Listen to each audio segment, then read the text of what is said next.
ఏంటి అందరూ సోద్యం చూడడానికి వచ్చారా? మాట్లాడరే. నేను ఈ ఊరికి కోడలుగా వచ్చినప్పుడు ఆ రోజుల్లోనే ఎవరికీ తెలియకుండా ఏ పంచాయతీ జరగకుండా 400 తులాల బంగారం, 40 ఎకరాల మెట్ట, 40 ఎకరాల మాగాణి సారిగా తెచ్చిందని నేను. ఈడంట్రా అంటే 40 తులాల బంగారం కోసం ఊరందరిని పిలిచి పంచాయతీ పెట్టాడు. సిగ్గులేని మొహవాడ. భాగవతం బయటపడింది కదా, ఏదో ఒకటి తేల్చండి. అదే అమ్మగారు చెప్పారు కదా, ఏమయ్య కుమారస్వామి, ఆ రోజు 2 రోజుల వాళ్ళం కలిసే కదా లాంఛనాల గురించి మాట్లాడి నిర్ణయించుకున్నాం. మీరు ఇస్తానన్నవన్నీ ఇస్తే ఇద్దరు కలిసి బతుకుతారు, లేదా విడగొట్టేద్దాం అంటున్నారు. దీనికి మీ సమాధానం ఏంటో చెప్పండి. ఏమయ్యా, ఇతని మాట విని తగ్గొట్టడానిక మనం అందరం ఇక్కడికి వచ్చాం. ఈ పని చాలా తప్పు చెప్తున్నా. నువ్వేం మాట్లాడుకో, అందరూ వాళ్ళ మనుషులే, కుళ్ళబొడి చేస్తారు. ఏంటండి అన్యాయం? మర్యాదస్తుల కుటుంబమే కదా మధ్యలో చదువు ఆపించేసి మరీ పెళ్లి చేశాను. ఇవ్వాల్సింది ఆలస్యమైందని ఎడదీసేస్తానంటారేంటి? అలా అంటుంటే ఎవరో మాట్లాడరా? తెగదెంపులే మీ తీర్పు అయితే నేను కోర్టుకు వెళ్తానయ్యా. నువ్వు కోర్టుకే కాదు ఎక్కడికి వెళ్ళినా మమ్మల్ని ఏం చేయలేవు. ఇది మీ ఊరు పంచాయతీ కాదు, మా ఊరు. మేము ఏం చెప్తే అది చేతులు కట్టుకుని నోరు మూసుకుని వినాలంతే. అంతకు మించి మితిమీరి మాట్లాడారో మాట్లాడితే ఏం చేస్తావు? ఏం చేస్తావు అంటున్నా. తల తీసిస్తావా? తీసి చూద్దాం. వాడి తలనే కాదు, నీ తలను కూడా తీసేస్తాను. ఇదిగో చూడు, నిన్ను సంవత్సరంలో ఓ రోజు కొట్టడానికి ఫిక్స్ చేశాను కదా, నిన్ను మళ్ళీ మళ్ళీ కొట్టడం నా వల్ల కాదు. మూసుకొని దొబ్బేకని. చాలే ఆపు. పెద్దంతరం చిన్నంతరం లేకుండా నీ నోటికి ఎంత వస్తే అంత ఇష్టం వచ్చినట్టు మాట్లాడుతున్నావు. ఇక్కడ కూర్చున్న మేమంతా వెర్రి వెదవలమా? పెళ్లిలో ఇస్తానని వాడిని ఒక్కపోతే తగ్గొట్టకుండా ఏం చేయమంటావు? తెంపేయడానికి ఇది ఏమైనా మొలతాడా? విడదీయడానికి నా పెద్దోళ్ళు అటేడు తరాలు ఇటేడు తరాలు మంచి చెడు చూసి ముహూర్తాలు పెట్టి ఇద్దరికి ముడేసింది. ఆ రోజైనా ఈ రోజైనా సరే భార్య ముందు వెళ్తే భర్త వెనకాల నడవమని ఎందుకు చెప్తారు? ఎవరితో రేనా లేచిపోతున్నానా? కాదయ్యా, నన్ను నమ్మొచ్చిన అమ్మాయిని కంటదరి పెట్టకుండా కళ్ళలో పెట్టుకుని ఎలా చూసుకున్నానో చెప్పగానే చెప్పడానికయ్యా. ఊర్జున అందరి ముందు పంచాయతీలో నిలబెట్టి 3 పిల్లలకి తలైన మా వదినికి విడాకులు ఇప్పితారా? బోడిగుండికి బొంగరానికి ముడిటే మీ దిక్కుమల్ల పంచాయతీ వినడానికి మా వదినేమి దిక్కుముక్కు లేనిది కాదు. కట్నం తీసుకోవడం తప్పని చెప్పి అధికారులు అందరూ కట్నం గురించి మాట్లాడుతున్నారంటే ఈ పనికి మాలినోడి మాట విని పంచాయతీ పెట్టారన్నమాట.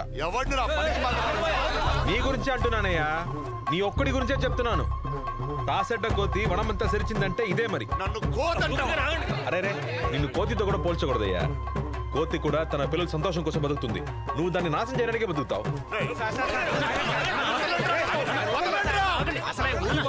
ఊరి మధ్యలో ఊరేసేయగలడు, జాగ్రత్త.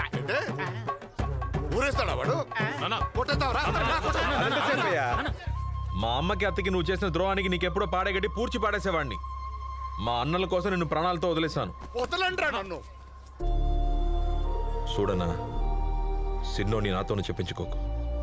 ఈ మనిషి మాట విని వదినకి ద్రోహం చేయాలనుకున్నావు అనుకో, నీకు మంచి సావే రాదన్నా. మనకు ఆడదాన్ని ఉసురు మంచిది కాదన్నా.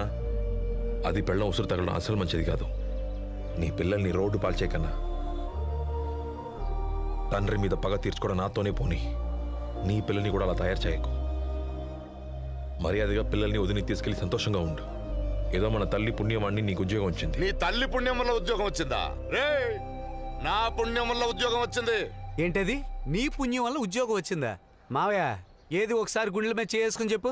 ఉద్యోగం కోసం ఎమ్మెల్యే డబ్బులు అడిగినప్పుడు నువ్వేం చెప్పావు? ఏం చెప్పాను? ఉద్యోగం కోసం ₹1 కూడా ఇవ్వనండి. నా సొంత ఊర్లో తహసీల్దార్గా ఉండి ఏం ప్రయోజనం? డబ్బిస్తేనే ఉద్యోగం అంటే అలాంటి ఉద్యోగం నా కొడుక్కి వద్దు. బడి పిల్లలకి బస్ డ్రైవర్గా పోతాడు, లేదంటే బస్ స్టాండ్లో పల్లీలు అమ్ముకుంటాడు. నాకెందుకయ్యా? అవునరా, అదే మాట చెప్పాను. ఏంటి ఇప్పుడు డబ్బేమైనా చెట్లు కాస్తున్నాయా? అడిగినప్పుడు పీకి పీకి ఇవ్వడానికి? కాస్తే నువ్వు పీకి పీకి ఇచ్చేస్తావు. బావా చూసావా, ఇది మీ నాన్న ఒరిజినల్ కోణం. నీ ఉద్యోగం కోసం ఎమ్మెల్యే అడిగిన డబ్బులే కాక మీ అమ్మగారు ఇల్లు కూడా రాసిచ్చాడురా. తన కోసం పెట్టుకున్న ఇంటిని నీ కోసం రాసిచ్చాడురా. ఏం జరుగుతుంది ఇక్కడ? కనపడలేదా? ఈ ఊళ్ళో మంచి జరిగినా చెడు జరిగినా ముందు నిలబడి ఎంత సాయం చేసుంటాను. నిన్నగాక మొన్న పుట్టినవాడు మాట్లాడుతుంటే వింటూ కూర్చున్నారంటే. చూడు శివా, నేను ఇప్పటిదాకా సంపాదించింది ఇకపై సంపాదించబోయేది మీకోసమేరా. మీకు కాక నేను ఇంకెవరికి ఇస్తానురా? మీకు ఎప్పుడైనా కష్టమేంటో చూపించారా?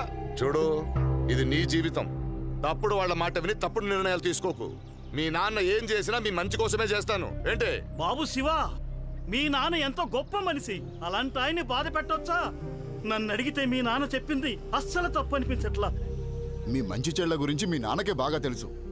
చూడన్నా, ఈ దొంగన కొడుకుల మాట విని తల ఆడించావనుకో, ఆళ్లతో పాటు నిన్ను కూడా చంపేస్తాను. చంపితే లోపల ఎన్నాళ్ళైతారేంటి? 10 రోజుల్లో బయటకు వచ్చేసి మావయ్యను పెంచినట్టు నేను నీ పిల్లల్ని పెంచుతాను.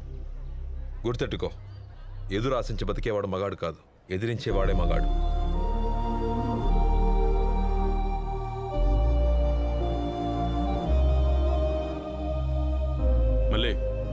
పిల్లల్ని తీసుకురా, బయటికి వెళ్ళిపోదాం. మాయా, మీరు కూడా రండి, వెళ్ళిపోదాం. ఇక్కడ నేను చెప్తూనే ఉన్నా, వెళ్ళిపోతావేంటి? తప్పు చేస్తున్నావు. నా ఆస్తిలో చిల్లి గవ్వ కూడా ఇవ్వను నీకు. అది నాకు తెలుసులే. ఇప్పుడు నువ్వు ఎంత గించుకున్నా నీ పప్పులు ఉడకవు రాజా. ఇప్పటికైనా మించిపోయింది లేదు.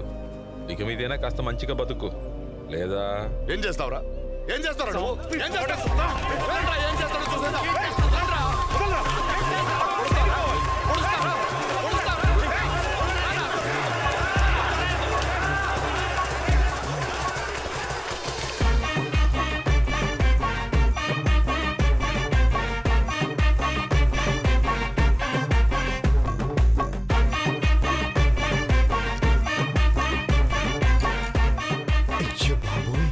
ఇదేనా నోరు ముంచడం అంటే? ఒరే బామ్మర్ది, నా జీవితంలో ఇలాంటి పంచాయతీ నేను ఎప్పుడు చూడలేదురా. నోరు ముయ్యరా, నేను ఆపుకోలేకపోతున్నాను.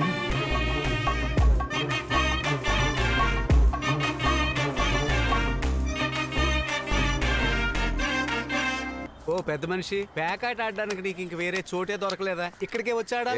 మూసుకొని జోకర్ కచ్చేరా బాబు. జోకర్ మేడం వచ్చిందయ్యా. వీడిని పోనీ కదా అని వదిలేస్తే ఇంటి ముందు వచ్చి ప్యాకాట్ ఆడుతున్నాడా? ఏంటి ఎగేసుకుని వెళ్తున్నారు? ఆగండి, మీ నాన్నకి 4 తగలనివ్వండి. ఏంటి ఒక్క జోకర్ కూడా లేదు? జోకర్ పైన ఉంది చూడు. ఎక్కడా? ఉంది. రే బాబు, మీ బాబు తుపాకీ గురిపెట్టాడ్రా. పెద్ద ప్రకాష్ రాజ్ అని ఫీలింగ్. ఆయన ఏ రాజు అయితే మనకెందుకు కానీ. మావయోయ్, అది తుప్పట్టిన తుపాకీ, పనికిరాని గురి. All soldiers escape. అయ్యో, గురి తప్పింది కాబట్టి బతికిపోయావు. నువ్వు వచ్చేయి. వద్దు, వదిలేయండి సార్. మళ్ళీ ఇంకోటి తోసేస్తున్నాడు. ఎంత పొగరుంటే నీ ముందు కాలు ఉంటాడాడు. కాల్చేరా, కాల్చో చూద్దాం. గుడ్డికి కొన్ని తీసుకుని ఆటకి పోయినట్టు కళ్ళు కనపడకపోయినా కాల్చడానికి సిద్ధమయ్యావు. ఇదో ఇక్కడ కాల్చు. నా కొడుకు నువ్వు రొమ్ము చూపిస్తావురా? 4 ఉన్నారుగా, ఒకడు పోయినా పర్లేదు. కాల్చేరా. కాల్చు, మీ అమ్మ కాల్చమంటుందిగా. ఏంటయ్యా, గుండెల మీద కాల్చమంటే గురి ఇంకేడా ఉంది? అయ్యో, ఇప్పుడు గుండెకే గురి పెడుతున్నాడు రా బాబు. చూపు మందగించింది కదా. కానీ నా చూపు మందగించింది. గుండెది గుండెగడా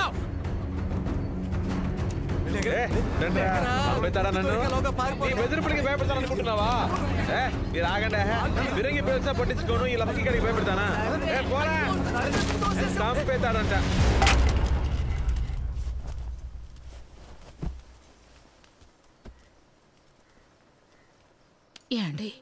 ఏంటి అడగండి. మాట్లాడుకో, కోపంగా ఉన్నాడు. ఎప్పుడు ఆయన మామూలుగా ఉన్నాడు? అడగండి. కొంచెం ఆగు, మాట్లాడతాను. నువ్వు ఊరుకుంటావా? అడుగుతారా, నన్ను అడగమంటారా? అడుగుతాను. ఏమంటుందిరా నీ పెళ్ళాం? మరేం లేదు నాన్న, ఈ రోజుతో క్యాంటీన్ వేలం అయిపోతుంది. చెక్కు మీద సంతకం పెట్టిస్తే అప్లై చేసి వస్తాను. నీ అన్న కొమ్ములు వచ్చిన నీకు కూడా వచ్చాయేంటి? వేలం లేదు, ఏం లేదు, పోరా. అది కాదు నాన్న, ఈ రోజుతో వేలం అయిపోతుంది. వెళ్ళమని చెప్తున్నాను కదా. నేను ఎప్పటి నుంచో నెత్తినోరు బాదుకుని చెప్తున్నాను, మీ నాన్న మాట నమ్మొద్దని. విన్నారా? అనుభవించండి. మనం సచ్చిదాకా తన మోచేతి నీళ్ళు తాగి బతకాలనుకుంటున్నాడేమో. నీ గొడవంటే ఉన్నది చాలదన్నట్టు కాసేపు ఊరుకో. అవును, ప్రతిసారి నానోరే నొక్కియండి. పాలు బాగా పొంగాయి.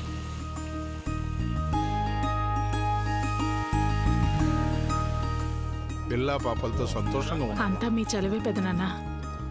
చిన్నాన్న బాగున్నావమ్మా? బాగున్నాను. ముందు అమ్మా. నేను ఇస్తానులే, నువ్వు తీసుకో. సరే తీసుకోండి మావయ్య. సరే అమ్మా, చల్లగా ఉండు. ఏంటిదినా, ఇల్లు బాగుందా? సంతోషమేనా? చాలా సంతోషంగా ఉందయ్యా.